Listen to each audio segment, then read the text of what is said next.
Turn with me to page 44 in the Meltdown book.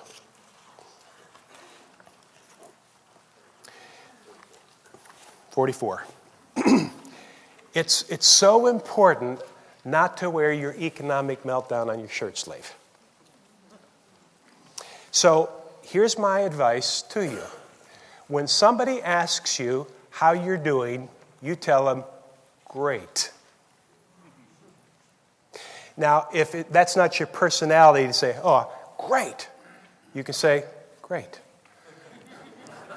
Or if that's not your personality, you can say, good, good.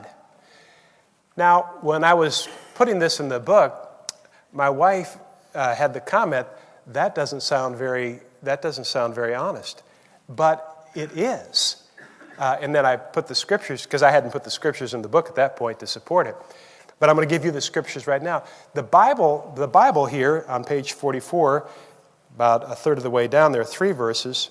John 1:16, from the fullness of his grace, he has given each of us one blessing after another. Philippians 4:4, rejoice in the Lord always. I will say it again, rejoice. And then in 1 Thessalonians, be joyful always. In other words, God is saying, when somebody asks you how you're doing, you're supposed to say, what? Great.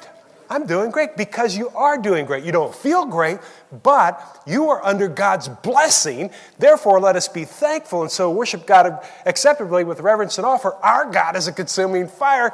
Rejoice always. Pray without ceasing. Give thanks in everything. This is God's will for you. It's God's will for you, he says, to rejoice always. How you doing?